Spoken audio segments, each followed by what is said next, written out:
All right, today we are diving into a classic story that asks a pretty tough question. Just how far would you be willing to go to get everything you've ever wanted? We're going to follow a blacksmith's son whose ambition is so intense, it drags him down a really dark path of magic, deadly threats, and somehow all the way to a royal throne. Let's get right into it. So here's how this whole wild story is going to unfold. We'll start with the absolutely shocking demand that kicks this whole thing off. Then we'll see the king's clever response, an impossible task, which sends our guy looking for a, well, very unlikely magical teacher. But that whole apprenticeship thing turns into a desperate escape, which leads to this incredible magic duel that will decide his fate and whether he actually gets to sit on the throne. You know, our story doesn't start in some grand castle or anything. Nope. It begins in the heat and sweat of a humble blacksmith's shop.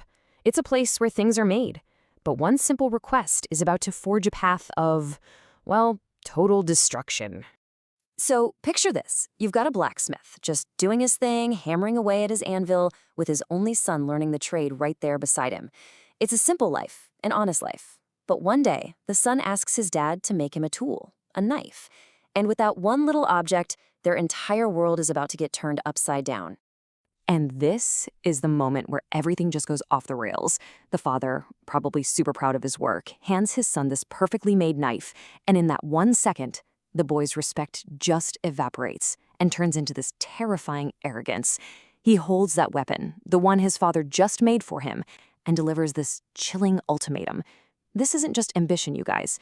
This is a threat of cold-blooded murder against his own father. So this puts the father in an absolutely impossible position. As he puts it, he's caught between a well and a ditch. I mean, just look at his options here. If he actually goes to the king with this ridiculous request, he's probably going to be executed on the spot for his nerve. But if he tells his son no, he gets murdered by his own kid. It's literally a choice between two different death sentences. What do you even do? So, choosing what he probably sees as the lesser of two evils, the blacksmith goes to the king's court, fully expecting this to be his last day on earth. He'd rather that than the horror of being killed by his son. But the way the king reacts, yeah, nobody could have seen this coming. The king is just about to give the order, off with his head, but his advisor, he's a smart one. He sees a much cleaner way out of this. And this is just classic political maneuvering. Instead of getting violent, he comes up with an impossible task. The son has to do something no one has ever seen or done before. It's perfect, right? The king looks powerful, but also merciful, the blacksmith gets to live, and the whole crazy request just gets swept under the rug. Case closed, or so they thought. So now they're basically outcasts, forced from their home because of this impossible demand. The father and son just start wandering, and they end up in this deep, dark forest. They're looking for a miracle, for anything that could satisfy the king's condition. And in this forest, let's just say things are about to get really, really weird.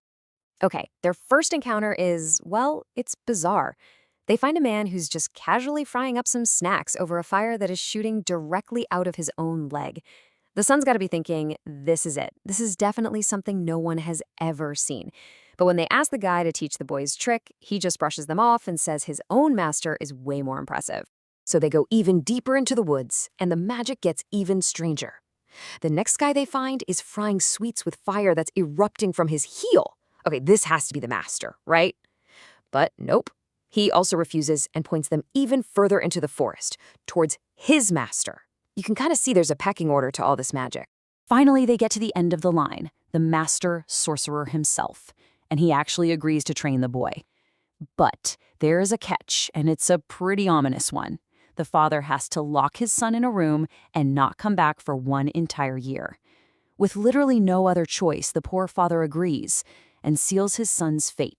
So the son is locked away, probably thinking his first lesson in awesome magic is about to begin. But what he finds in that room isn't a spellbook. It's a terrifying secret that completely changes his quest for power into a desperate fight for his own life. This isn't a school. It's a graveyard. The son looks around, and this horrifying truth just hits him. The sorcerer isn't a teacher. He's a monster who tricks students to come here, just so he can let them starve to death. The boy realizes he's not an apprentice. He's just the next victim. But just when you think it's all over, a lifeline appears from the most unexpected place possible. He somehow gets out of the room and stumbles right into the private chambers of the sorcerer's daughter. And here, the whole game changes. Turns out, she's an incredibly powerful sorceress herself, maybe even better than her own father. She feels sorry for the boy, and secretly she becomes his true teacher, training him for 2 whole years in real, powerful magic. All right, so 2 years go by. The father returns, and the daughter has this absolutely brilliant escape plan all worked out.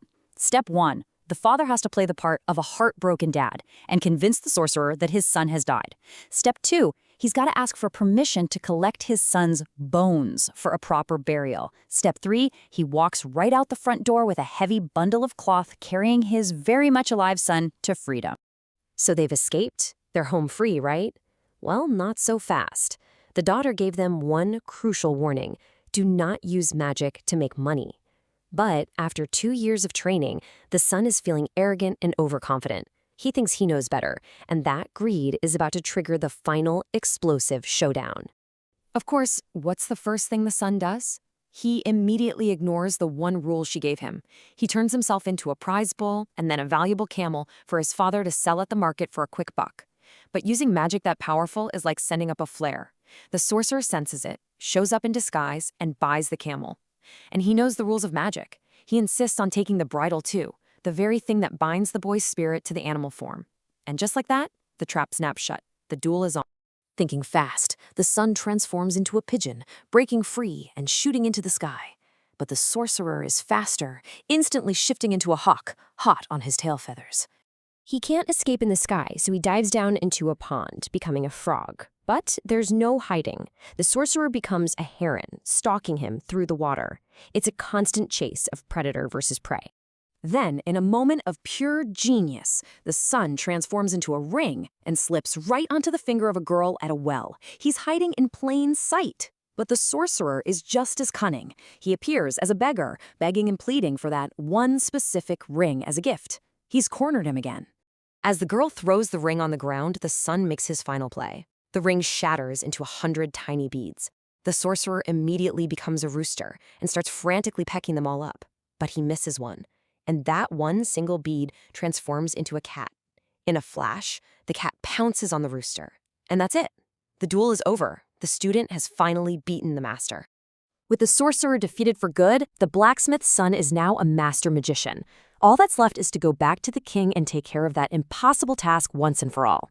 So he gets back to the royal court and puts on a show, demonstrating his shape-shifting powers and leaving everyone completely stunned. He did it! He fulfilled the king's impossible condition. The king, who is totally amazed and has to keep his promise, agrees to the marriage. And since the king has no sons of his own, he names the blacksmith's son his official heir. From a dusty workshop to the seat of power, his insane journey is finally complete. And this is where the story leaves us, with a really difficult question to chew on. He got everything he ever wanted, right? He won the princess, he inherited an entire kingdom, and he gained incredible power. But let's not forget how this all started, with a knife to his own father's throat. So the question for you is, does the crown justify the crime? Does that successful ending make up for the ruthless, terrible way he began? That's definitely something to think about.